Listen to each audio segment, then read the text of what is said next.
to ask. You'll grab yourself a drink. It is time for some Path of Exile 2 discussion. There you go. We'll just have it 3 times then. I'll put that at the beginning instead. That's perfect. That's absolutely perfect. Yeah, it's interesting. I saw you talking about the 6 portal stuff. It's like I'm writing a video at the moment about sort of my thoughts, my general attitudes on PoE2 so far.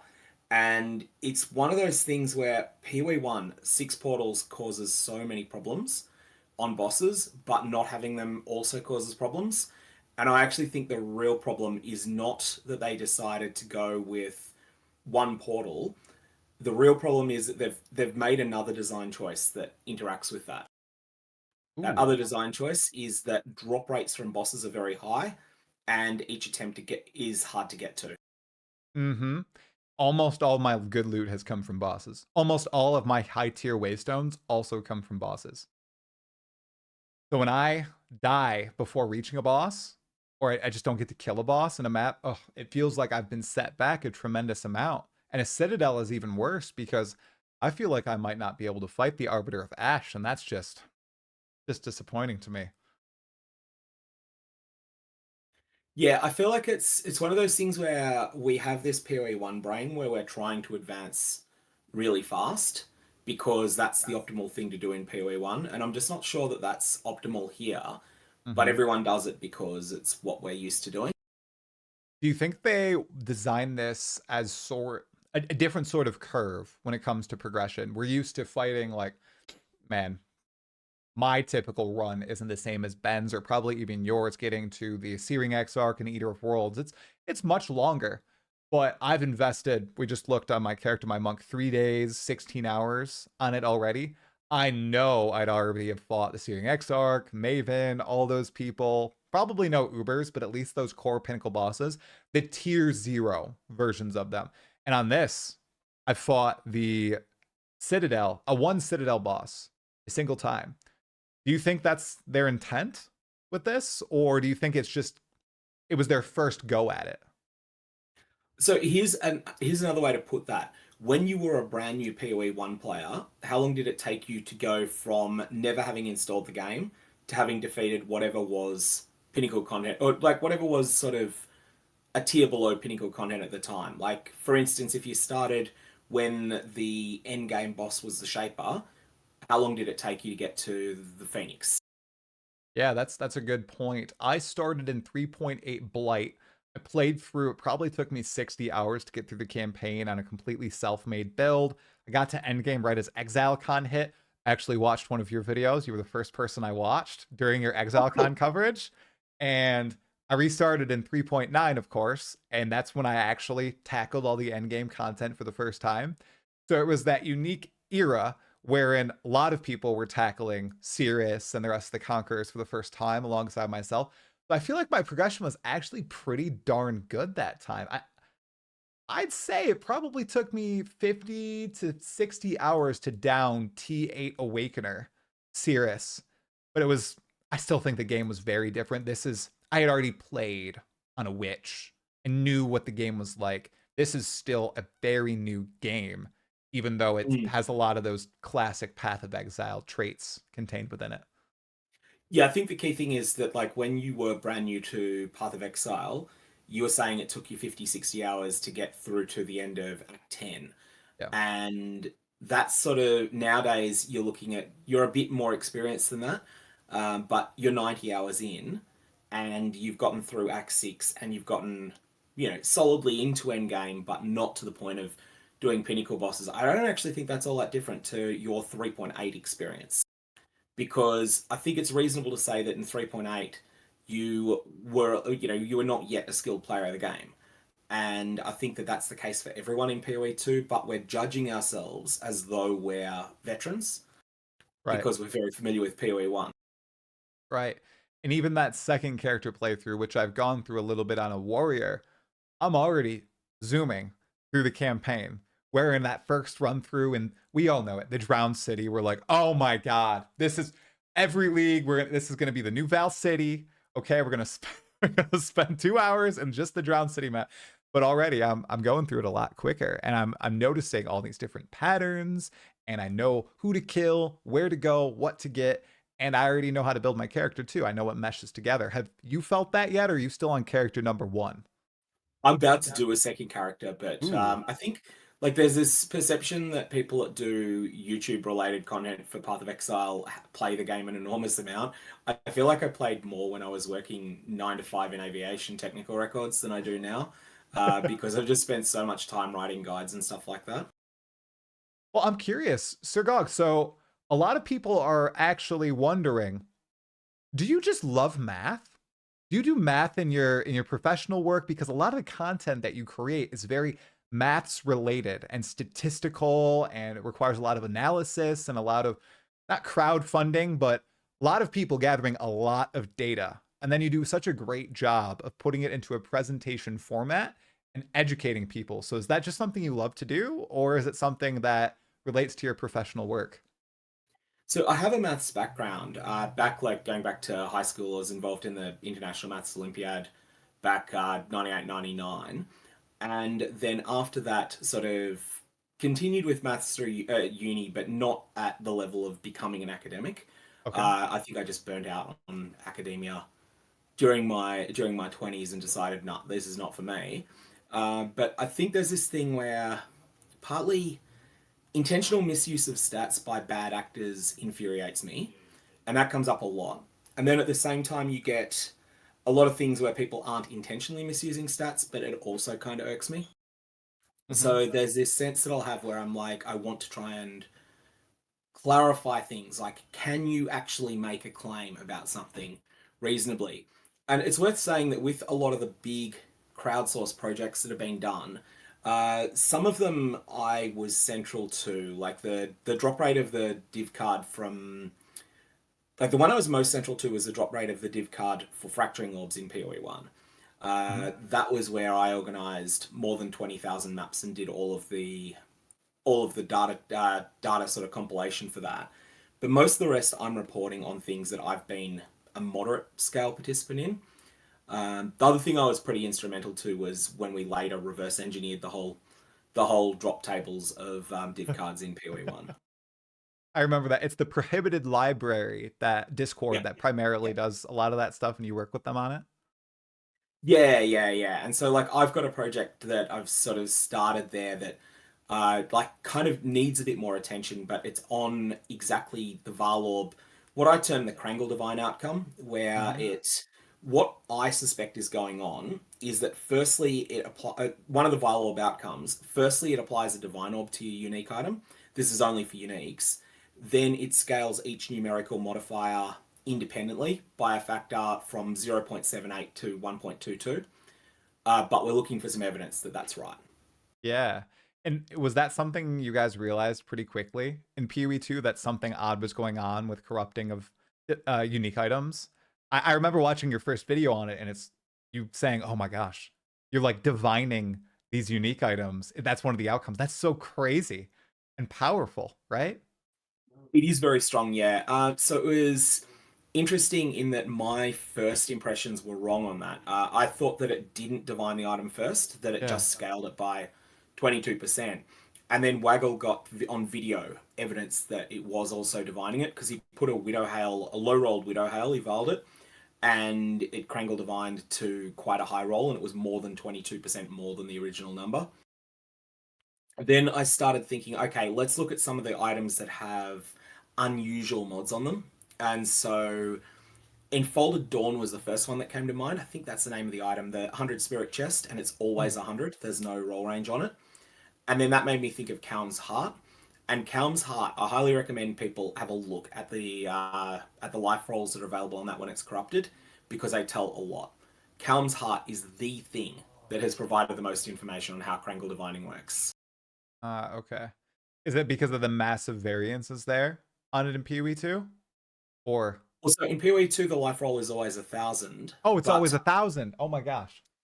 but when you Krangle Divine it, it can be 1220, it can be 1210, it can be 1200, but it can't be anything in between. So it is not possible to get 1207 as an outcome. You will either get 1210 or 1200.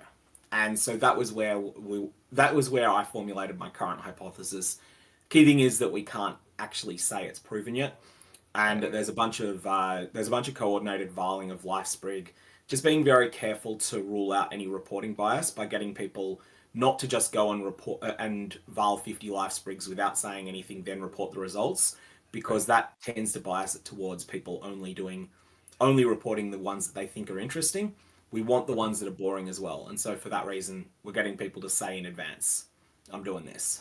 Ah, that makes total sense. Thank you for educating me, as someone who is not a maths person, on this experimental process here.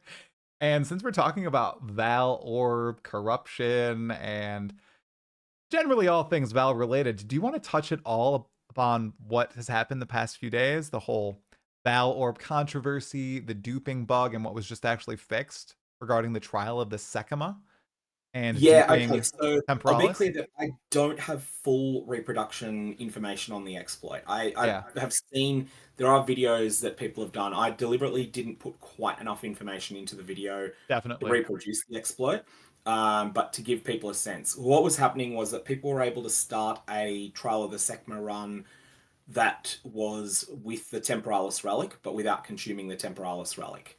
Or more precisely, the Temporalis relic was consumed, but then you rolled back the instance to a state where it hadn't yet been consumed. And this meant that the Temporalis was essentially not the actual item, but the relic that was used to run it was able to be duped. This has happened on a big scale.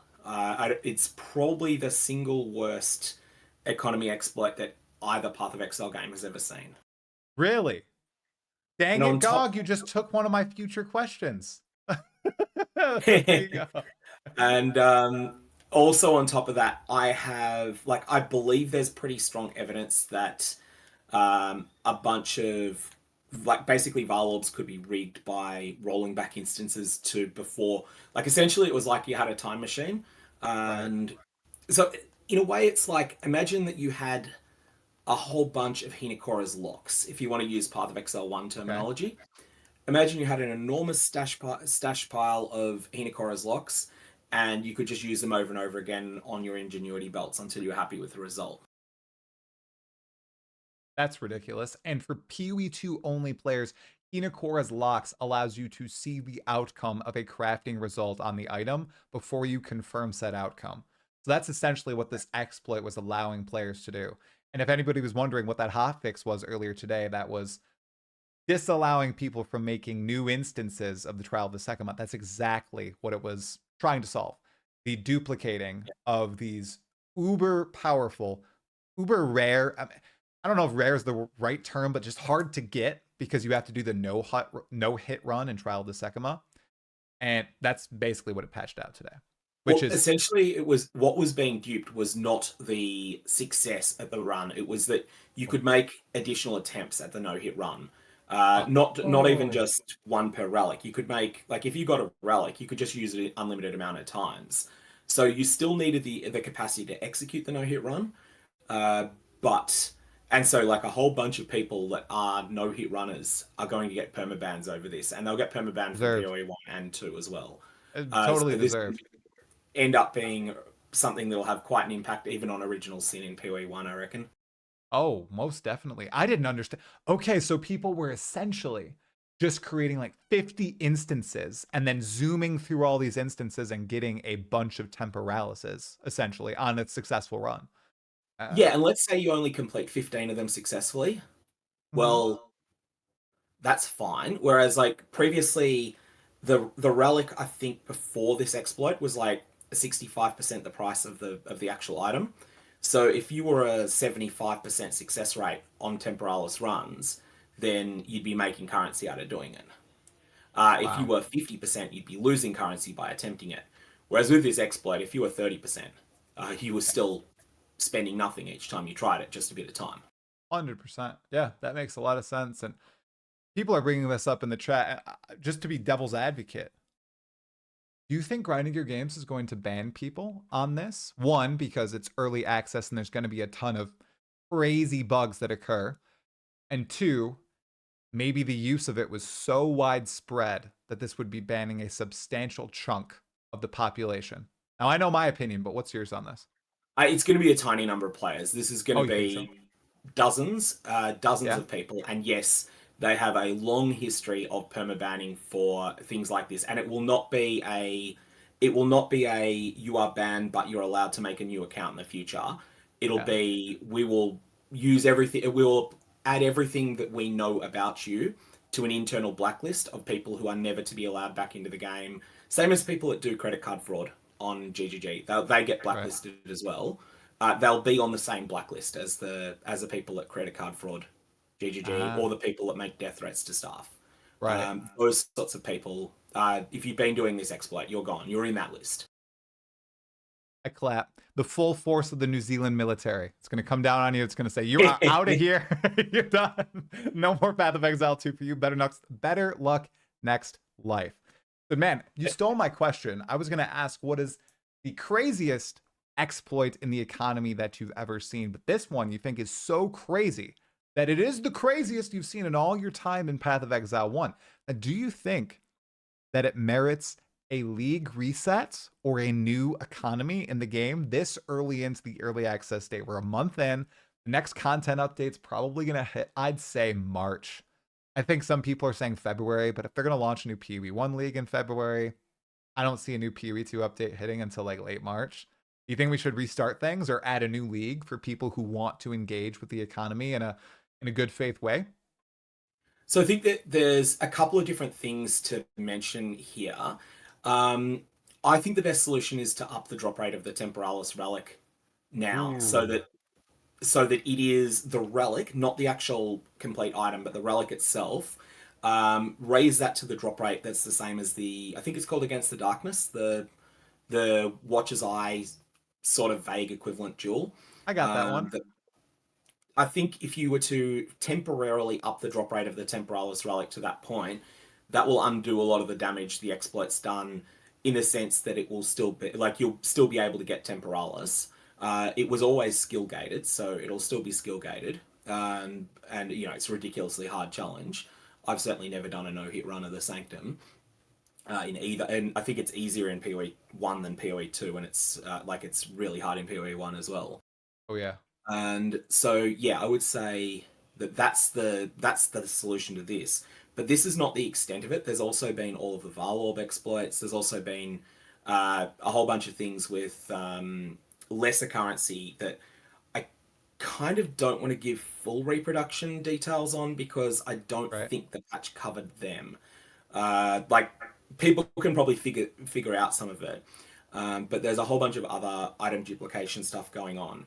I think that there's much bigger problems with loot at the moment in Path of Exile 2, and that what we need, there's no point starting a new economy until Magic Find is obliterated, because any new economy with Magic Find is just going to be a different type of garbage really quickly. Ooh, interesting. Okay, so let's talk about that then. But before we do, oh my goodness, Gog, we just got right into the chat. I was supposed to say, howdy, y'all. Grab yourselves a drink. It's time for another Path of Exile 2 podcast. I'll have to edit that into the beginning. Dang it.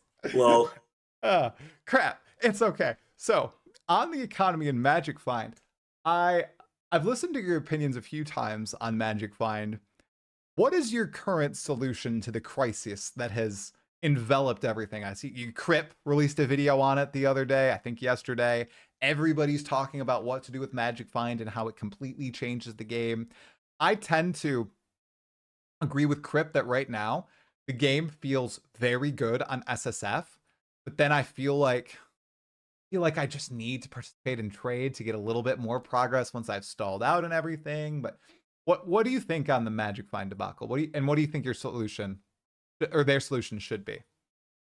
so I'll start by saying that I think that if Magic Find had released in a less broken state than it is now, it could probably be salvaged as a stat.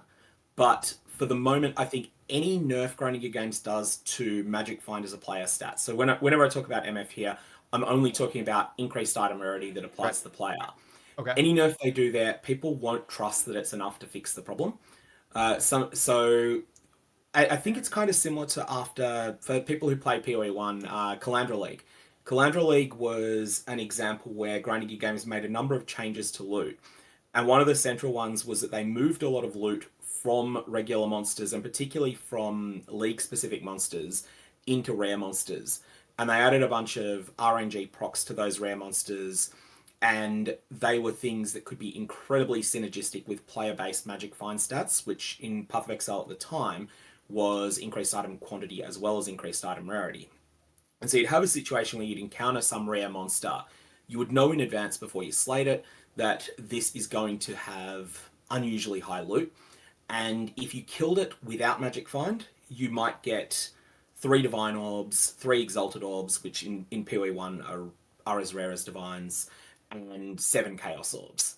If you killed it with full Magic Find, you might instead get 14 Divine Orbs, 14 Exalted Orbs. And so people would then be like, okay, I've got to pull in a player that's a Magic Find specialist to do this.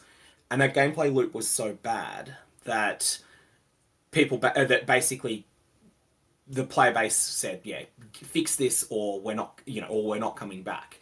And then the next league, those ridiculous rare monsters, a bunch of the determinism was removed from them, and they got nerfed as well. And they also no longer had any impact of player rarity on them. That was actually a stealth change, but Yeah. Granny Games made a stealth change that removed that from them. So essentially, the Calandra system was not well received, but there might have been a version of it that was less extreme that might have been fun, but we couldn't find that out because GGG had to nuke it in order to alleviate the problems that it caused. I think we're at that stage with Magic Find at the moment. Like if rarity isn't gone, my advice is going to be to people who are considering playing Path of Exile 2, don't start till it is. Wow. And Okay. that's going to be to the point that like I'm not going to retract that if they partially fix it, and that's the real problem What's because the I won't know the partial fix is enough. okay?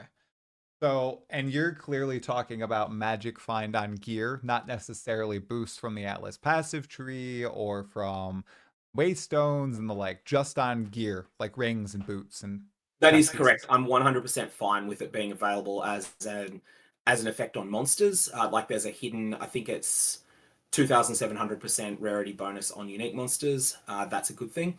And there's also a hidden rarity, and I think it's higher on ACT bosses and relevant map bosses. And there's also the rarity on the Atlas tree. I'm less sold on Okay. because it kind of competes with more interesting things. It's like, Almost mandatory, right? if they make it so weak that you don't feel it's mandatory, then I'm okay with it. But if it's not so weak that it's mandatory, it becomes like, I kind of want to add essences to my maps, but if I do that, I'm giving up rarity. Yeah, I'm not going to give up rarity. I'm gonna take the mandatory rarity, and so that's the thing I don't like about it being a choice there. Mhm. On Waystones though, it's perfect. On Waystones, it's like, yeah, this is the reward for doing harder content. So you just get more rarity. That makes sense. Now, for people who might not understand why this is so affecting to so many different players and why you would say don't start Path of Exile 2 until this is fixed, why? Can you distill that down into a simple reason or few reasons for people who are listening or watching? Yeah, okay, so if you're playing in the campaign is balanced around you having 0 rarity, or at least close to 0. So everything just feels like it works. You get the loot that you need to continue progressing. You can get unlucky, but if you don't have an unusually unlucky streak, you get the loot you need to keep progressing at an about expected rate as you're progressing through the campaign. However, once you get to endgame, you reach a point where you've got the gear that covers the basics, and only the better items that drop are going to be upgrades. You are not going to find an upgrade until you've got increasing amounts of rarity because the threshold for what is loot becomes higher when you're at endgame. So to take for example, during the campaign, if you find a what's the name of the rare amulet? Oh, the name of the amulet base that has life regen as the implicit. It's quite bad. Oh, it's the red one, right? Not Bloodstone, that's life. Is it Crimson? Crimson Amulet? Let's just assume it is Crimson. Yeah, I think it might be. Yeah, Gonna Crimson. hope. Gonna hope. So if you find a rare Crimson amulet during the campaign, it's probably going to be an upgrade unless the stats on it are just flagrantly wrong for your build. Like you just get good stuff on it, and it's like, okay, cool, I'm going to stick this on. But at endgame, the threshold needed to beat what you've already got is higher. Yeah. And so it means that you sort of, at the moment, you need more and more rarity in order to get more and more of these reasonably lucky drops for you. And that then means that you're more likely to get things you can use. Well, with the way that item rarity is set up at the moment, every item that doesn't have rarity on it, that can have rarity, effectively feels like it's a loot penalty when you're using it. Don't know if you're familiar with the PoE1 item Void Home. No. It's a two-handed mace that literally no one uses. Like, this is the first thing you filter out. But it has quite good damage stats for, like, you know, for its level. But it also has penalties of reduced XP gain and reduced item quantity, or maybe it's rarity. But it nerfs your drops and it nerfs your XP gain. Yeah. And so, even though it's a good weapon when you could first equip it, no one ever considers equipping it because the drawback is too big on it. Essentially, every item in Path of Exile 2 feels like Void Home because loot's pre-nerfed under the loot is pre-nerfed to allow for the fact that Magic Find can exist, and if you're not equipping Magic Find, you're therefore suffering that loot penalty. I feel that. I feel that very hard, especially in Trade League. And Yeah, and I think in SSF as well, like you basically think? items that if I mean, it's just in SSF it's harder to get Magic Find, which means that it takes a bit longer.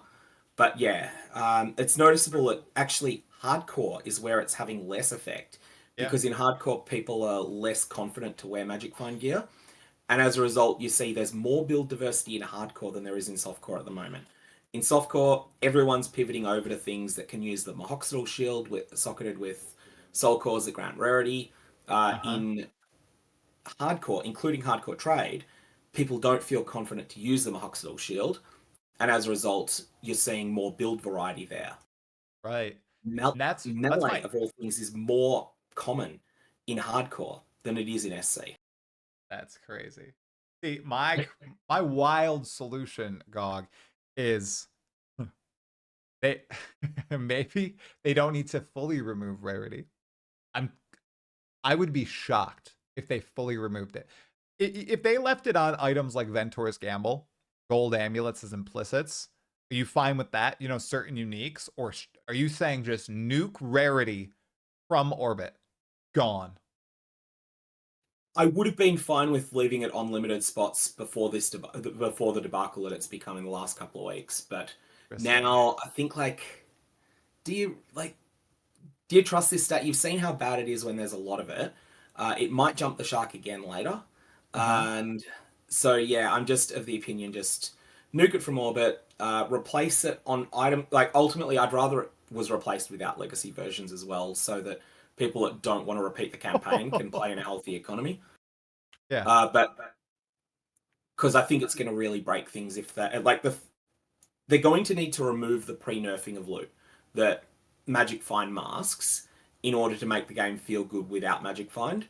Mm-hmm. And if you do that while have Magic Find still as a legacy thing in standard, standard's going to be an absolute cesspool. Most definitely, especially if they keep the three-pronged approach of it, increasing your chance to get unique items, which increases your chance to get better unique items because you're getting more unique items. Is that math, Sirgog? Am I right on that, essentially? I believe this is Right. not tested, right? This is, I Right. believe, though, based on some of Jonathan's comments, Yep. that it may actually just modify what uniques you get. So you're more likely to get, you're more likely to get Wings of Erisphane, Erisfane's Wings, Calm's Heart, Dream Fragments, Astromentus, the super rare stuff. I'm deliberately mentioning things that are popular as well as Right. things that aren't in there. You're more likely to see something like a life sprig replaced by something from that list. Right. That's my understanding, but I could be wrong. And then Just like it you don't get more currency with rarity, right. but your transmutes are more likely to be replaced by an exalt if you're less lucky, or a divine if you're very lucky. Right. And it's taking that three-pronged approach. So it's uniques, it's better rares, and it's better currency that's dropping all at once.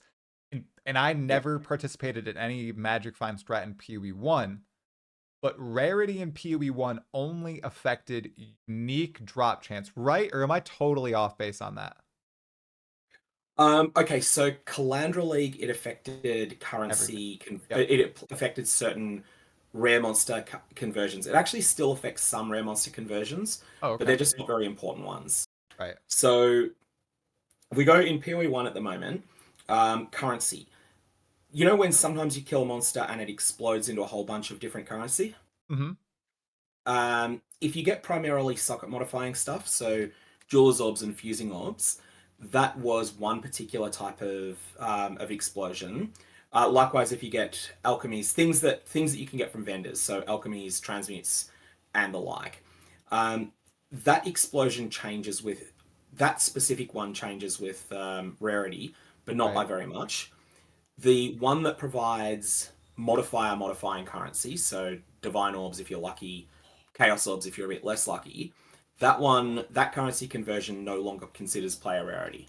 And that's something that players like that was a stealth change in Sanctum League, but it's really well documented through data mining that that's the Right. case. And do you think Uh, players are more fine with that because it's just not as egregious as it is in Path of Exile 2 and affecting so many different things so massively? Because I haven't seen a lot yeah. of hubbub about rarity. You know, there was the whole quantity debacle in Necropolis, but I haven't seen any real complaints about rarity since Calandra League. And I do try to stay in the know on a lot of stuff. Oh, Rarity got pretty busted in Necropolis. Like it jumped the Okay. shark in Necropolis, it jumped the shark in Affliction. Uh, one of the affliction wisps affects rarity. I can never remember which of them is which. I know blue is the one that causes currency conversions, but one of the affliction wisps was causing rarity, and you could get to the point that every item that dropped in a map, almost every item that dropped in a map was unique in those leagues. The thing was that it just meant that unique items not named Mage Blood pretty much We're stopped filtered being out. loot. Yeah. You remember in it, I think one of the best indicators is what's the price of Headhunter and what's the price of Unnatural Instinct in Path of Exile 1. Right. The the trade league value of those will tell you whether Magic Find has jumped the shark in that league or not, because Unnatural Instinct is an extremely good and universally good jewel, and Headhunter is something that there is a large but not overwhelming demand for. Right. Right. And we're kind of seeing what do you think the headhunter replacement is in PoE2? Is it literally just what's the ingenuity? That belt? Ingenuity, as long as Magic Find exists, there's no other belt that can compete with Ingenuity. Yeah. And that's just because of the boost it gives to the rarity increase on your rings that you're wearing? It's the only way you can get a large amount of rarity on your belt, and on top of that, Ingenuity is good for its combat stats as well. But Hmm. on top of that, it's kind of like the Mahoxidal Shield. It's like there's a Magic Find option, and then there's other options that are Void Homes, and every other belt, including Headhunter, is a Void Home. Okay. All right. And including 3 Charm Socket belts, they are Void Homes as Oh, well. Yes, they give you more character power than you would get possibly off Ingenuity, but at an unacceptably high loot penalty. Different if you're bossing. If you're bossing, you can use a Void Home, but if you're playing a map clear build, Ingenuity is the only option. definitely. So Magic Find, it's quite the debacle. I know some people don't see it as a debacle, but obviously it has run rampant throughout the community. It'll be very interesting to see what Grinding Gear Games ends up doing, if they do anything at all. I know you said you will not recommend PoE2 to new players until they fix it, but how have you been enjoying your Path of Exile 2 experience so far, Sirgog? I Good, do. bad? I think it's a 9 out of 10 experience level 1 to 70. 70 to 80 is 7.5 out of 10 experience. You can feel like there's a bit of strain going on there, and true endgame has a lot more problems, which is to be expected. Like it's early access, they're working things out. What are you really enjoying about the campaign experience in the early endgame? Bosses that don't hold back. Like PoE1, the bosses, there's a couple that will get you on your first time through, but they're all pretty easy, and you can just throw corpses at them to get through them as well. So, like if you never learn the mechanics of Innocence in Path of Exile 1, is probably the hardest boss in the campaign.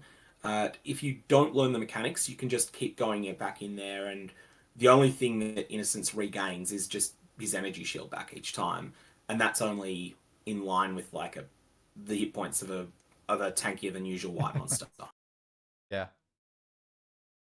Now, which boss has been your favorite in the campaign so far? I know that you put out some guides on bosses. So are those enjoyable to make as well? Yeah, actually, there's a lot of work that goes into those. Jamanra was my favorite, definitely Act 2, the Act 2 boss, but that was the one that took the most work. Like that took forever to put together that guide, but that was definitely my favorite boss. Do you like the moves, the atmosphere, anything in particular? The fact that it always felt fair, but I lost a lot of times trying that boss. I was playing a weak ascendancy, like I was a blood mage, so I essentially didn't have any benefit from my ascendancy at this point. But so I was playing at a lower power level than you would expect going into it. But it was just there's something about the fight where you never got one shot in the fight. You could always look back at your fight and go, okay, I died because I misplayed 3.5 seconds. If you're only going to know the times if you look back at a video of it and you frame count it. But if you go, you can say, all right, 3.5 seconds before the death, I failed to dodge this particular slam. That ultimately was the thing that would get me killed. Or sometimes you'd be like, oh, 45 seconds before I died, I took a slam and I had to waste a life flask charge. And then I got to the final phase with not enough life flasks as a result, and I couldn't beat that hardest final phase. Yeah, So it's one of those things where in Path of Exile 1, like, when is there a mistake that you can make on a boss that's going to kill you 45 seconds later? very good Maybe point. dropping Maven goo in the wrong place in Uber Maven. Mm-hmm. Just the Goose and Shaper and Maven, but I totally know what you mean with Dramonra. I had that happen my first go at him during the campaign. I would have something in the first phase where I would waste a life flask, and then he'd get me with a few slams in the second phase or something, and I'd screw myself over, and then the same thing would happen in the second phase, and it's always, you could have avoided that. You could have avoided that. It never felt like total BS. I think that's something that all of the act bosses have done very well, and even the bosses in Endgame, I do feel pretty good about fighting them in all of maps. You can't give them ridiculous modifiers like Path of Exile 1 bosses seem to get, where their attack speed and movement speed are super juiced up so you can't tell what's coming at you. Even in those boss fights, it seems okay. It's only in hack fights where I get so pissed off that I either literally log out or I contemplate logging out. Is that one of the experiences that you're feeling in the 70 to 80 and 80 to 100 range right now? Like just frustration when kind of fighting packs and randomly dying like that? I've got a frustration that has caused me to rage log twice. And this is one of the most annoying frustrations because it's one of those ones where you haven't made a combat mistake. You're not like, oh, okay, looking back, these are the these are the specific lessons I learned from it. This is a stupid chore that you have to do in PoE2, and it's the times that I've gone out of a map to sell, I've gone back in without clicking the well, and then I've died because I've thought I've had life flask charges and I haven't. That Oh, is the time. That is the number one thing that's made me rage log and not log on for the rest of the night. It's hell my own mistake, but it's also just so infuriating. yeah, I totally get that. See, mine is just the dumb on death effects, and then what just happened to me in the Citadel, or I just walked into a room and I got barraged down by a bunch of monsters. I just died in like literally less than a second, and I'm just like, yeah, so technically Yeah. that was my mistake, but man, it feels bad losing everything in the map. Are you on board for that semi-hardcore experience wherein you lose even just a regular map? You lose all the cool stuff about the map, the boss, delirium, expedition, whatever, and then in a Citadel, you just lose the entire map. Are you on board with that, or do you think they should walk it back a little bit, or do your whole nuke it from orbit thing with Magic Find? Get rid of it. Six. Sorry, I'm just. Oh, hang on. Oh no, you're totally good, dude. I can stall all day. I was just getting my notes for this because I'm writing a video that's going to be talking about this. I just got to jump to page 3 of it one sec. Oh, go for it. We have Script Gog coming on right now. You guys are getting a little video preview. Make sure you go and subscribe to the Sirgog YouTube channel. Follow him on Twitch as well. He streams sometimes. Is that good? We good? Yeah, so let's actually let's start the other way, and let's start that one portal was the norm, and then PoE 1 came along. Let's say PoE 1 was the later release and had the 6 portal thing. Okay. I think it's worth thinking of it this way because you want to try and then look at exactly what's going on. I think the 6 portals cause a lot of problems in PoE 1 because what happens is that once you meet a certain character power threshold, there is 0 skill component as to whether you kill a boss or not. That makes sense. Imagine that you're some explosive trapper and you know that you can burst the boss down, in 15 seconds. And you know that you can usually do that without making any mistakes, but sometimes you go splat. So, with a PoE 1 rule set, that boss, you are 100% win chance. With a PoE 2 rule set, you're like 75% win chance. Now what this means is that in PoE 1, bosses become a slot machine because a large percentage of the player base are beating them every time they attempt them. Or so you buy the entry ticket to the boss, and then your success is guaranteed, and so the market value of the entry ticket is sort of balanced around the fact that players are never failing it. In Path of Exile 2, what I think they're trying to do is make it a situation where that's not the case, where instead you buy the entry ticket and then it comes down to whether you've got the skill or not to succeed, and then whether if you do succeed, then there'll be a margin between the expected value of the loot that you get and what you put into it. Kind of like the hardest of the Sanctum runs, which is the Temporalis or Original Sin run. It's like there's always a margin on that, on the amount that you can sell the item for compared to what it costs to attempt it. So, I think that that's the design change they're going for. They're trying to make bossing work better, but they've made another mistake here, and that is that they've made it so that it's rare to get the attempts at these bosses. And that, I think, is the real problem. If bosses were more common, then failing one and learning one wouldn't feel so bad. True. Instead of like losing 100 breach splinters when you fail a breach stone, you lost, if instead of losing 300, you lost 100. And then, of course, comparably, the drop rates on the items would have to drop to a third or so of what they are now. Then the spikiness of this learning process wouldn't be so bad. But now we've got this situation where it's high stakes, but it's also ultra high risk, which is something that, like you say, people who want the ultra high risk tend to play hardcore instead. There's an optional rule set for that. Yeah. I suppose At the same time, though, it's noticeable from the fact that hardcore is not seeing massive amounts of characters dying. There are tools available to players to be tankier.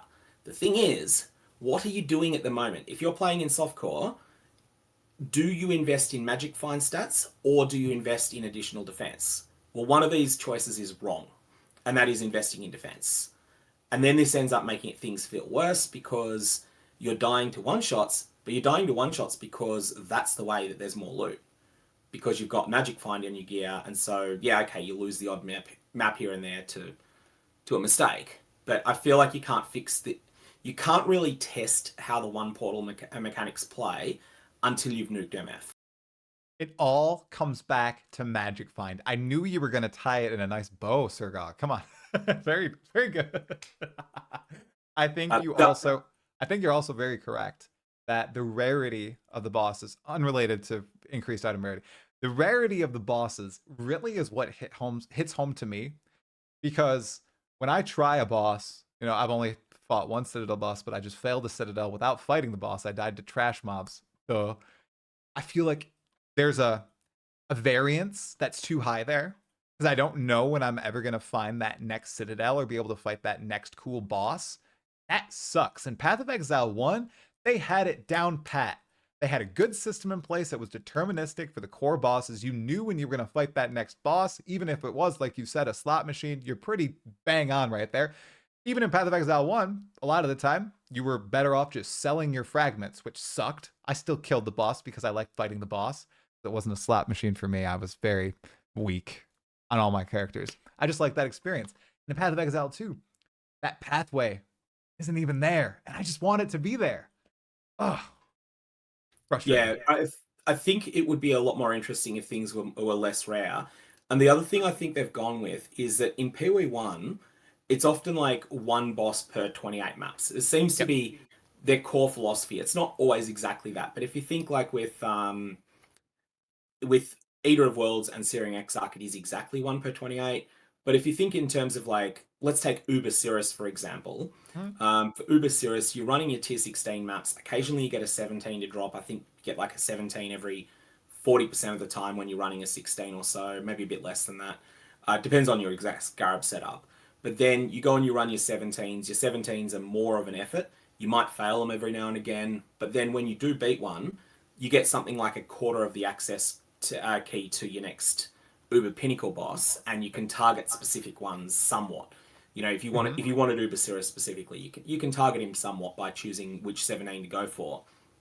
And so there's this thing where you know you're making progress towards them, but also you it doesn't take all that many maps. I think in PoE2 they might have the same number of maps. They might have gone, oh, okay, 28 maps, that works really well in PoE1. Let's model out exactly how we're doing everything based on 1 per 28 maps. The thing is, 28 maps in PoE2 is a lot slower than it is in 1. Yeah. And I don't think that's just a matter of character power. I think the maps are larger, and the completion goal of being slay every single rare monster is something that I'm not sold on that as a completion goal. I think it should be slay all but one, and it should also, like last Epoch has, have some different things that can come up as well. Definitely. Do you think regular map bosses should be a little bit more common, or do you think the cadence of every 1 in 3 or 4 is a good one? I need to think on that. I Okay. feel like they're. I feel like again it might just be that we're not progressing fast enough through maps. Like PoE2 maps are just so much slower. I think that might be the real problem. And you don't want a situation where you firstly address things by increasing the frequency of map bosses, say to 50%. Then after that, you increase the speed, and then you realize map bosses no longer feel special, and then you kind of got to try and sell a nerf back to the old rates. And yeah, I don't think that's going to work. That's a good. I don't think that's a good spot to be in. I think they've got to increase the difficulty of the early map bosses. Hey, maybe I'm an outlier, but on my monk, I got to maps and I'd kill all those bosses in 5 seconds, 5 to 7 seconds, and that lasted all the way until I started getting the Atlas tree for bosses, and I could increase the boss difficulty slightly. Now bosses actually last like 20, 25 seconds on my character, and I get to engage in some of the mechanics. But during that entire first era of progression, it didn't feel like they were special. Like they were special in the fact that they dropped a lot of loot, but it didn't feel any different from a rare monster, besides there being a little cinematic beforehand showcasing, oh yeah, here's a big boss fight, here's a big boss fight, and then they just kind of petered out on the ground. I Well, think they it was also have abilities that can kill you more so than rares. Like right. rares, there are rares that can one shot you, but it's pretty rare. Like a lot of the bosses do have a telegraph slam. Yes, and maybe it was just a facet of my character being one of, the most overtuned classes on release. I'm playing a monk, so I just drop Bell. I have charged staff all ready to go, and the monsters just melt very quickly, especially in uh, lower tier maps. It was just so jarring going from Acts 1 through 3, which is where I split my enjoyment of PoE2. Too cruel, two maps. Everything shifted very quickly therein, and maybe my belt popped off. I didn't feel like I did, and I know I've repeated this many times over, but those first 3 acts, I did like that bosses hit back a little bit, as you said earlier, and they didn't hold back. I like that feeling, and I'm starting to get it again now that I'm into the deeper end game. I feel like it's just missing that little stretch there, but maybe they were going for that sort of thing. I know like Zizerman's Gauntlet, I think he pitched it as a brutal campaign, easier early end game, and then a really difficult end game. Maybe that's what GGG used as their inspiration for PoE2's end game. Yeah, you know what I'm thinking might be a case here? Yeah. I am not sure. Like, Act 1 ends at level 15, Act 2 at 35, 32, and Uh-huh. 3 at 45. I'm not sure that these numbers couldn't be changed to like 14, 30, 42 Mm. to give Cruel less of that victory lap feel that I think it has now. Yeah. I don't know whether the victory lap feel is positive or negative. I think I'm probably a little apprehensive about it, but I'll want to be able to have leveled 4 or 5 characters before I can really Yeah. be certain on that. It might just be, well, we know it is temporary too. It was It probably is. slapped on there. Not slap. That's, yeah, I'm gonna say it. It was slapped on there so that they could work on the end game and do some solid work on that. So they just said, okay, we're gonna do cruel. We're gonna put everybody on end game, and then we're gonna add these final 3 acts after we have a good foundation for said end game. So the whole progression field there is going to probably feel quite a bit different by the end of early access, I'd say. Like a lot of the stuff we're talking about now is going to be so shifted in 6 to 12 months. The game will likely be unrecognizable. And Sirgog, how long have you been playing Path of Exile 1? I know quite a while. So I played it a very small amount in 13, and then I started playing more 14 around 2014, but was Paranda's League 2016 Oh or man. 15? I That don't was the know. that was the Chat. first league that I got really quite a way into endgame in. So Okay. I started downing Adsari, getting to tier 12 map bosses, that sort of Okay. thing. That And was Paranda's League. So I feel like that was like maybe 2.2. okay. Before that, I had been playing the game, but had been Okay. pretty casually. Back then, my primary game was Dungeons and Dragons Online, which has Oh gone my really gosh, crazy. Sirgog, we gotta give a warning to people.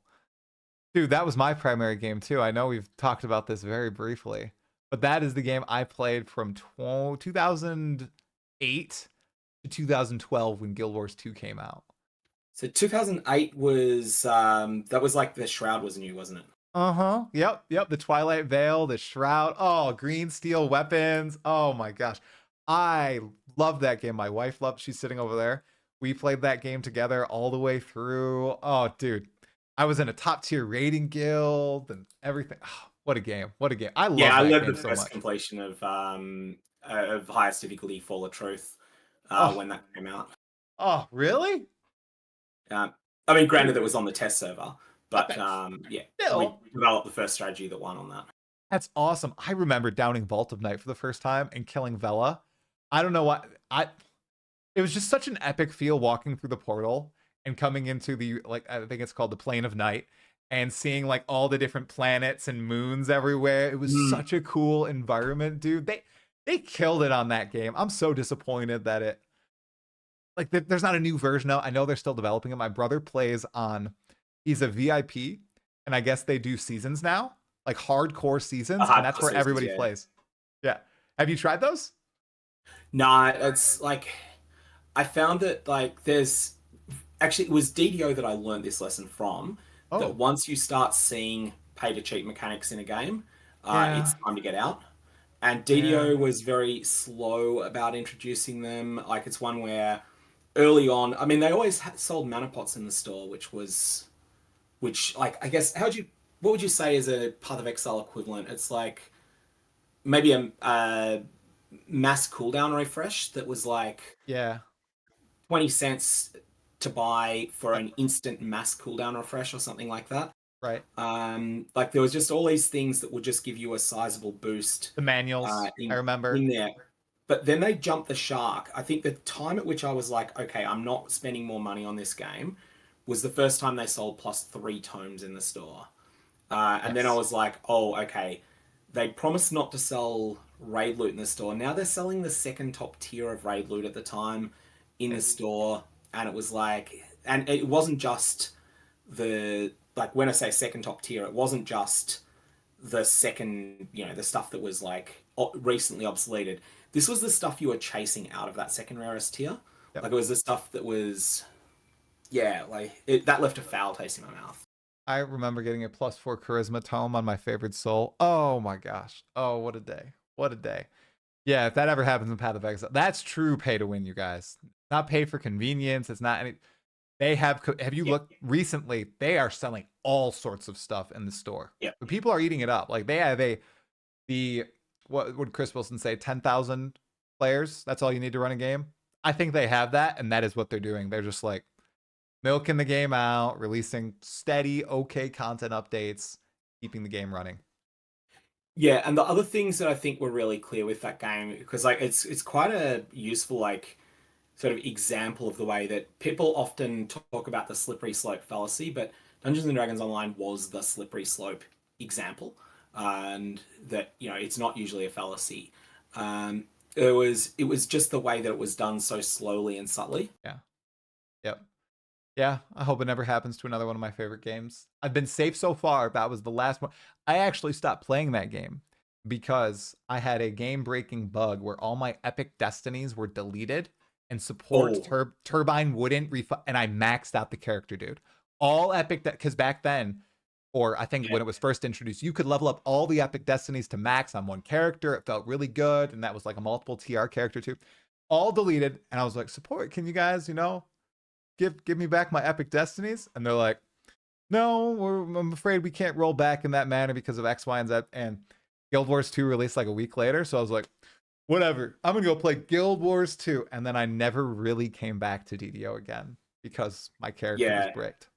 And to put that into PoE one equivalent terms, that'd be like you have hit level 100 on a character, and then a bug resets you to 83. Oh, it was rough. And you don't have that much time, and you're not the god tier grinder, so it took you a really long time to get there. Oh, it was a bad Destinies feeling. were slow back then. They were. And you also had to play in off destinies. Oh god. Anyways, it's like totally talking about That another was a game. long tangent, but it was worthwhile. What were we talking about? Playing Path of It Exile. was Oh yes, such a good game until it was. pay to click took over though. It Like seriously was a good game. the atmosphere of dungeons there was like I think just unmatched in any sort of MMO. And the way that you got that speed up, like you started out, you'd struggle through content, then you'd get to the point that you were blasting through it at full speed, and you'd start this like Volta Knight 3. You'd go from your first run of it would take you 55. Your first run would take 55 minutes, and then you'd get to the point that you're doing it on epic difficulty in 11. Dude, are you talking Vault of Night 3? You're talking about the one with the Marut, right? Yep. Yeah. Yeah. Oh my god, I found that thing so many times. Holy crap. It's bringing me back. Oh, when I first did that. Okay, so here's one more DDO story, you guys. I'm so sorry. I can see the viewers actually going up as we talk about DDO. So we should just keep talking about DDO. I remember my friends and I. It was actually just my brother and I, sorry. When we first started playing DDO, Korthos Island was the starter zone, and we thought that was the entire game for about 4 months. So we're like restarting characters in Korthos, running through, because we were much younger when we started playing, and just over and over maxing out the exploration zones, trying to beat everything. And then we finally find out the harbor is a thing. Just like one day randomly we talk to this NPC and we, oh my gosh, the harbor, this awesome news. And then we go into the marketplace and then we realize, oh my goodness, House Jurasco. And we find this one quest called Red Willow's Ruins, which has a bunch of giants in the final part of it. Oh my gosh. And you can jump on these pillars and you can line up all the giants around. Oh my, we loved that. And that is when we realized, oh my God, there's a store and there's adventure packs in the store. And there's all this stuff you can get, all this content. Dude, we were young and we were hooked, and we spent so much money buying all those adventure packs. Oh my gosh. What a time. What a time. Yeah, it was a fantastic game until and I think the final straw, the time at which I went, I am not spending another cent on this game, was when they had the Otto's cheat box, which was basically just a power leveling cheat code that they'd sell in the store. I know exactly what you're talking about. That game changed very quickly within the span of a year. And I was going to ask you, when you were playing Path of Exile 1, and you still are, of course, but back then, when it was 2015, 2016, the game year to year wasn't unrecognizable, but it underwent significant change, you'd say, right? Year to year? Yep. So we can probably imagine seeing that in Path of Exile too. And I feel like that's something that maybe a lot of people are also missing out on, is the fact that the Path of Exile 2 of today is probably going to look nothing like PoE2 in 1 year from now. Yeah, there were a lot of real turning points early on. You had 1.1, which was Sacrifice of the Vaal, introduced, like, that was a substantial change to endgame philosophy in that you had, like, okay, so they added adversary, but one of the central things that they did there was by adding Vaal orbs, they increased map sustain a lot. And so it went from a thing where you spent most of your time at endgame in white tier maps to you can actually sustain yellow and red. They didn't have the tiers then, but that was something that was noticeable. 1.2 introduced the masters, and the master missions gave you a daily access to like one tier 6 or 7 map each, and so that would basically mean that you'd have a whole bunch of extra stuff to run. The next big turning point was 2.4, which was, I think, I don't remember, that was Essence League, but it was mostly because the Atlas of Worlds was introduced. Right. Yep. And then the big turning points after that, there was a huge amount of player power creep in 3.1 when they added Shaper and Elder influence. So Oh. gear got way stronger. And then from 3.4, which was Delve onwards, every league had quite a bit of power, mostly in crafting, but not always. So fossils were, people meme on how bad fossils are in PoE1, but they're only bad because they've been obsoleted. When they were added, they were in incredible power boost. Mm-hmm.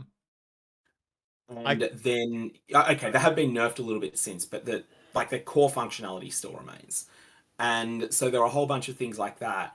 Then, of course, you had the Atlas overhaul with 3.9, another one with 3.13, and then the explosion in density and events to do in maps that came first with 3.17 and the final incarnation of the tree, but then 3.20 and the massive numbers changes that they made to the tree then. Yeah. So I think the game is now very and then also there was the Scarab overhaul in 24. So yeah, Mm-hmm. there's been a number of big turning points in PoE1, and we're currently at the point where we still haven't yet got the 1.2 masters. Right. Right. That's true. You think something like that is going to come into Path of Exile too? Yeah, I reckon they're definitely going to add in various additional Okay. types of content. Yeah.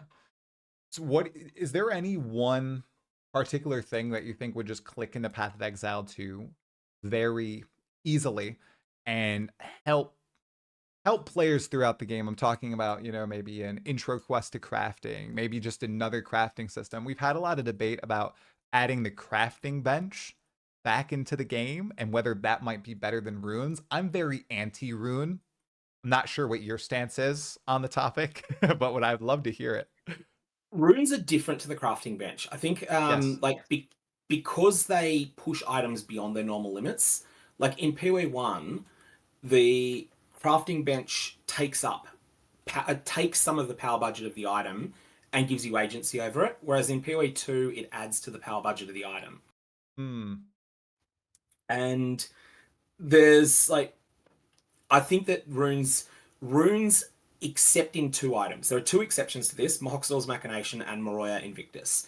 They just need text to prevent this change affecting to them. But runes should be able to be overwritten.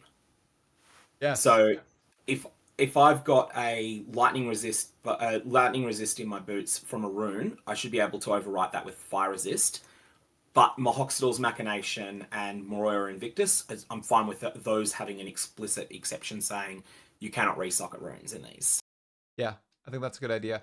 But grinding your games said, oh yeah, runes should basically take the place of the crafting bench. Do you think allowing players to overwrite runes does take the place of the crafting bench, or is It brings that it level? closer to it.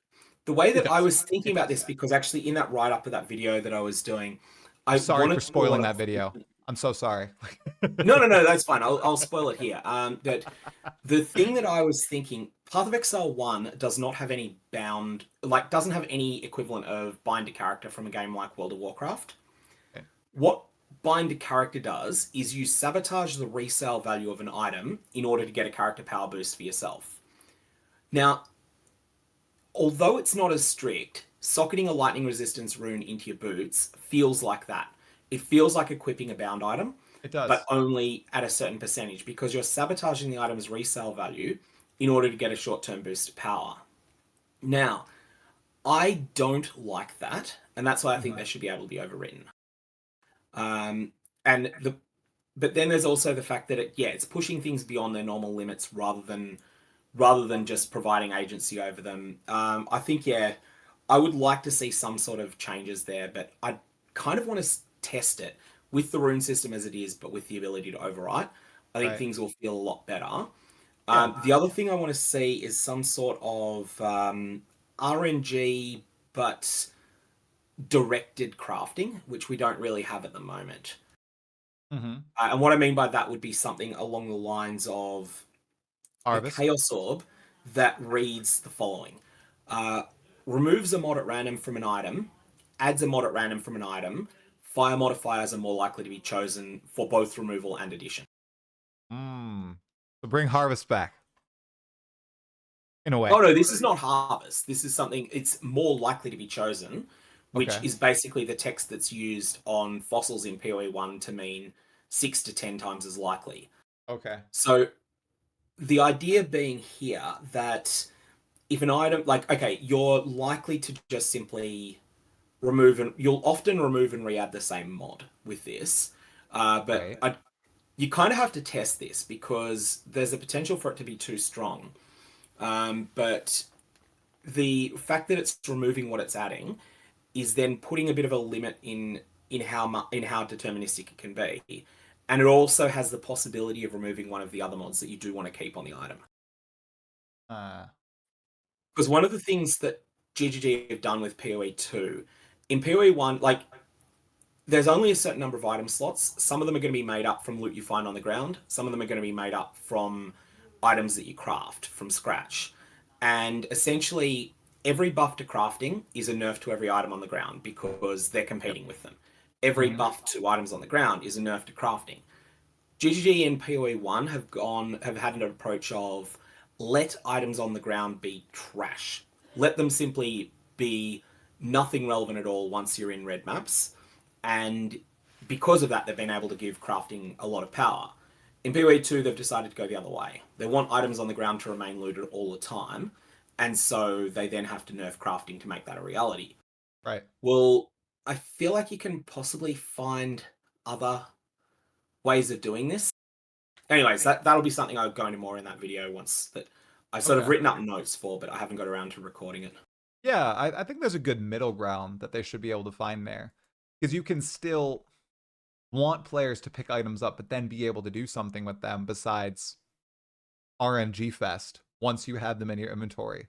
Which is that's what I feel like I'm doing because I can't really engage with something like essences or omens myself unless I am blasting madly for certain rituals or I'm just making a lot of divines. Like I think I found 2 greater essences, 0 omens, and probably 40 chaos orbs or something.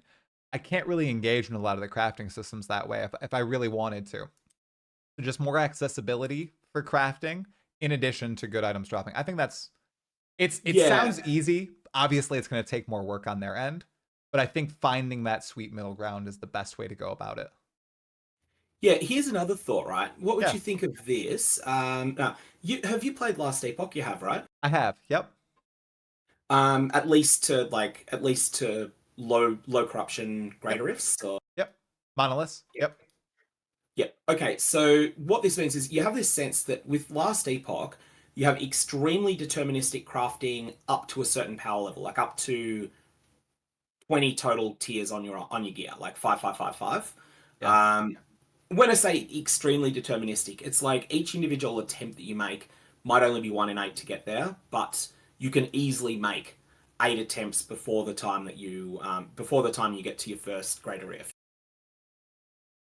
And so with that in mind, I'm kind of curious whether there'd be a space for something similar in PoE2 where you can get, say, gear that's like, I don't know, try 25%. No, that's probably too high.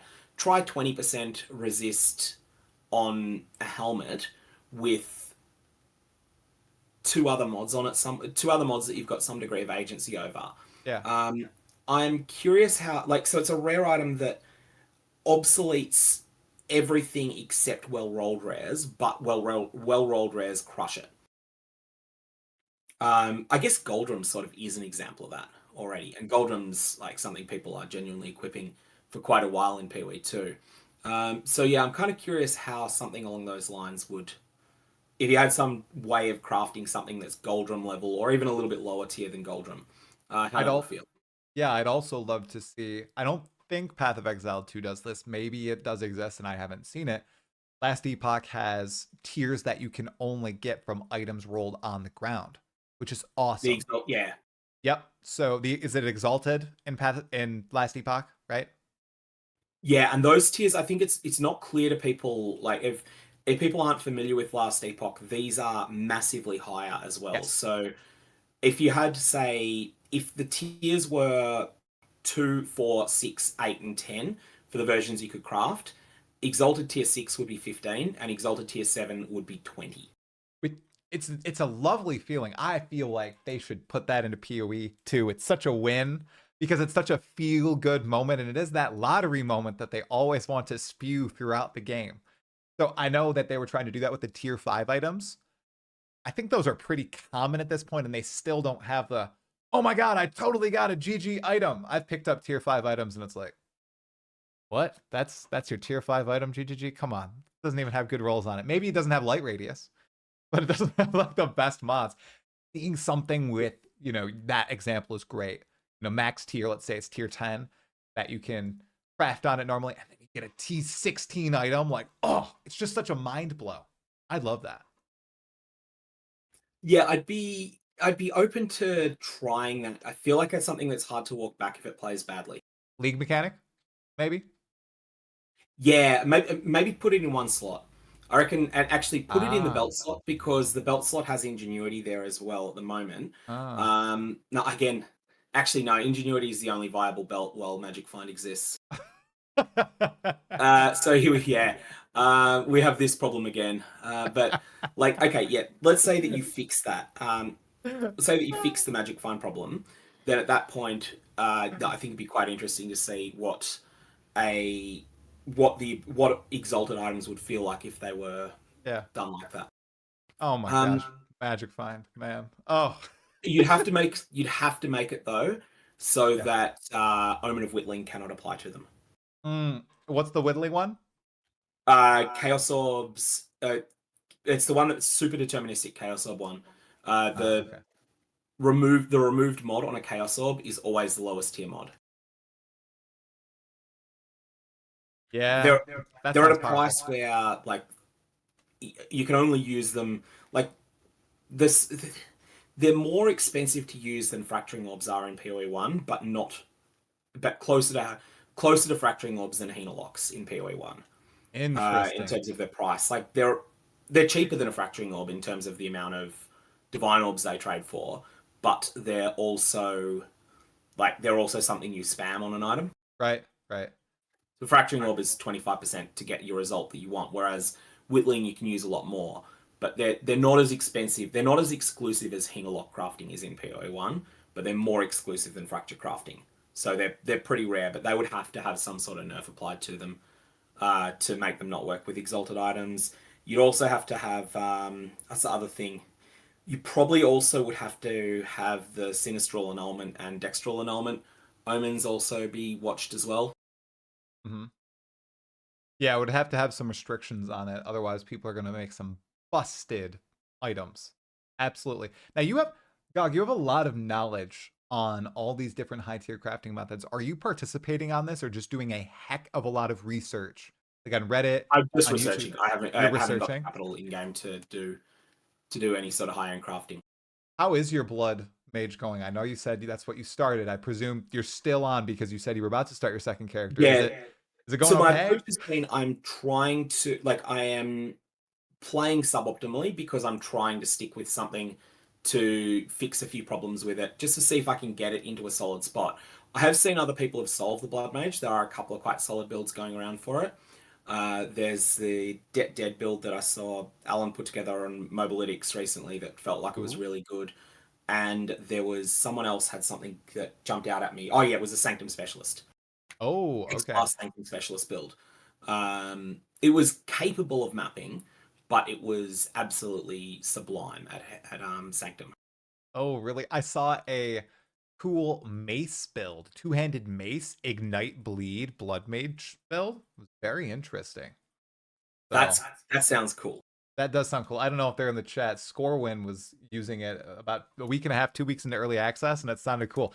It was giving me that fantasy of the witch pulling the great sword behind her from PoE1. I don't know what she looks like in PoE2 with the mace. I think they all have the same animation, but that's the vibe I was getting from it. And I was like, oh yes, the first truly off-meta thing that someone's trying. I love it. I can't wait for that. It's gonna be very cool. Yeah, that is cool. That is really awesome idea. Yeah, I gotta ask for a video on it. I need to take a look to see what it looks like. All right, man. We have been talking. Holy crap! I thought it was an hour. An hour 20. Yeah, To I close. definitely yap on a lot, don't I? You should see how long my videos are before I edit them down. Well, I am not editing anything out, man. We stalled while you were getting your notes, so there's no need to edit anything out. The only thing I might edit into the front is the greeting, which totally needs to be at the front of the video. We might just play through it twice, keep the original version in two. But I wanted Oh, to ask. well, grab yourself a drink. It is time for some Path of Exile 2 discussion. There you go. We'll just have it 3 times then. I'll put that at the beginning instead. That's perfect. That's absolutely perfect. I wanted to ask you one more thing to close out the chat, Sirgog. So you've been playing Path of Exile 1 for quite a while. You've gone to at least one of the Exile cons. Did you make it to Exile Con 2? No, I only made it to 2019. Okay, 2019.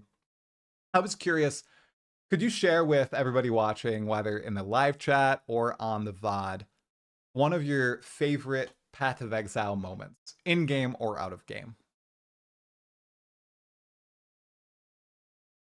Yeah, I'm just trying to think of one. I did write a couple down from your suggestions, but I think it would be learning one of the bosses, and it would be failing and failing and failing, and then eventually getting over the line. I feel like the actual high point is probably 3.17 release day, the Black Star.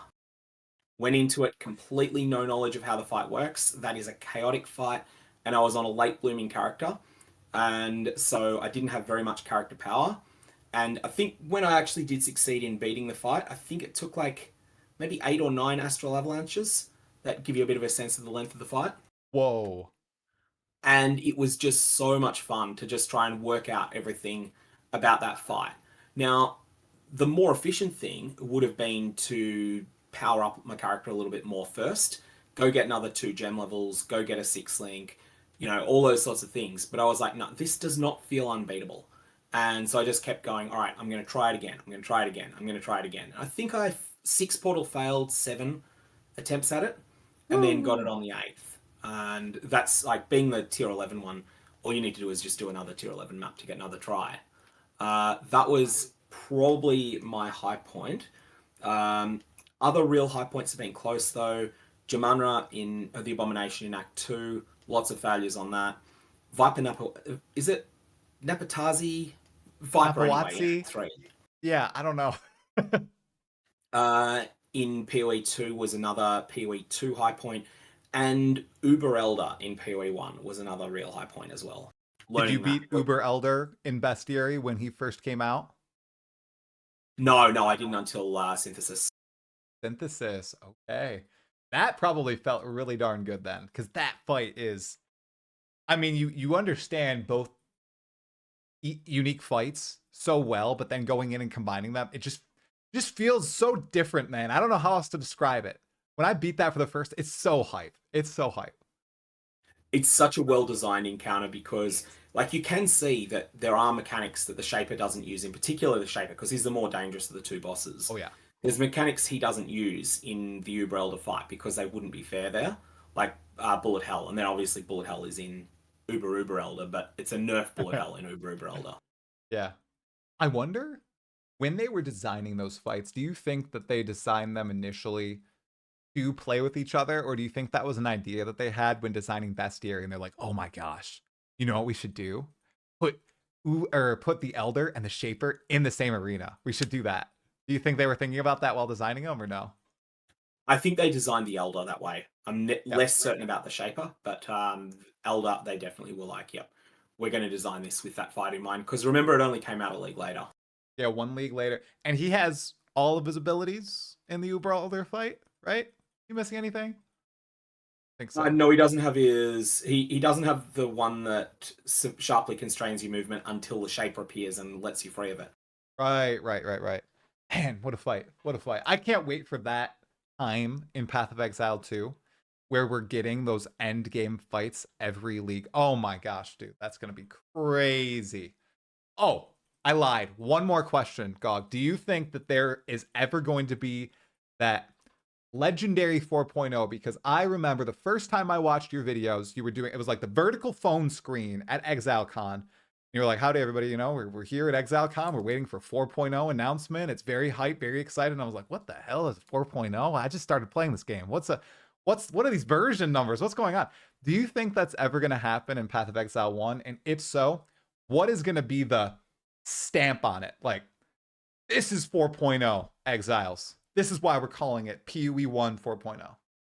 See, I feel they actually should have done it already. They should have. I totally agree. 3.17 definitely should have been 4.0 if it hadn't happened already. 3.13 could have been 4.0. 3.9 definitely could have been 4.0. Now I understand why 3.9 wasn't. That at that point, like they had to keep everything secret for Path of Exile 2. Yeah. So they were still calling it 4.0 at that point. And also they hadn't decided that Path of Exile 2 would be its own game. I don't know when that decision was made, but it feels like it might have been around 3.17 or so. So that's correct.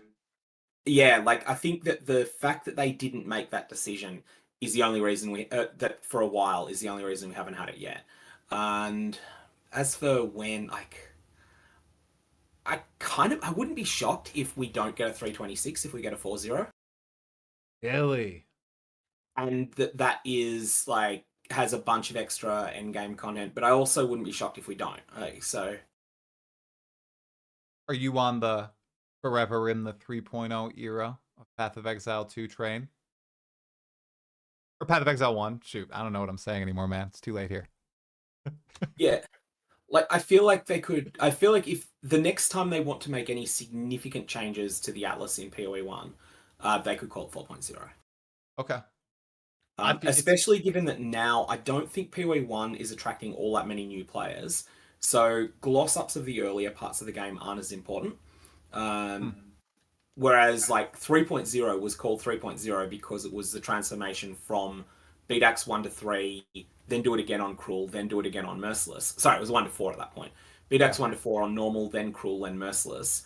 And then it became just beat the 10 axe instead. That was a massive gloss up of the middle and end of the campaign.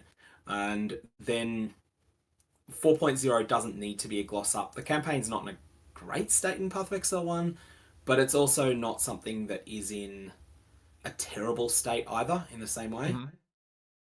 Yeah. It surely will be curious to see what happens with PoE1, PoE2, especially when it goes into 1.0. I think the future's pretty bright. I think they are coming back from their long holiday break after playing Path of Exile 2, watching all of us play Path of Exile 2, ready to get to work on both titles for the rest of 2025. Sirgog, it's been awesome chatting with you. Do you have anything else to say to the chat watching us now or anybody on the VOD watching the next few days and weeks? Yeah, just a quick poll as to whether you like a particular idea or not. What would people think about itemizable drop anywhere unique maps, kind of like what we have in PoE1, that just drop randomly from monsters throughout endgame in PoE2, and that can then be activated in a realm gate? People think that's a good idea or a terrible idea? I think that sounds cool. How many unique maps have you found so far, Gog? No, I've found the only one I've found is the Arbiter's Fortress, I think. No. Which is going to annoy a lot of people because, like, I got the Arbiter's Fortress. So it would have been only, I think it was only 8 maps to Path to from the origin, but it wasn't visible until I found a tower. Interesting. And it wasn't the first tower I went to. Interesting. And you're getting W's in the chat on YouTube and Twitch. So looks like we're good. I found the merchant once. What's the nameless seer? Yeah, Lameness seer. the lameness seer. What the heck, man? I had triple of the same unique in his shop, and the rolls were Was it a not even cast that. weapon? There was no variance in the roll. It was some body armor. What the? It was Bramblejack. Yeah, which has no level requirement in PoE2 because it sucks. It's terrible. Okay, I'm not gonna wear it. The armor on it is crap, dude. Oh gosh. Yeah, I think that'd be a cool idea. Maybe there aren't that many that exist. Like, is it only Untainted Paradise, the Nameless Seer? Is there Yeah, anything? I'm not aware of others. There probably are others, but yeah. Chat, tell us if there's others. I have no idea. But thank you so much, man. I really appreciate your time. Sorry for going over the hour mark. We were both yapping away, but I think it was good. As I say, I can yap on forever, so I Oh don't no, mind you're totally good, dude. I going love over. yapping. As It's long as very, your very viewers, fun. as long as your viewers aren't saying get this guy off already. Dude, everybody was looking forward to you, man. No, 100%. We have more people on Twitch watching you than we had Crip. So just saying, Gog, you know? I hyped you up. And I think it's paid That off. wasn't expected. No, it's pretty cool though, right? All right, man. Thank you so much. Everybody watching right now on YouTube, on Twitch, make sure you go check out Sirgog's YouTube channel and Twitch channel.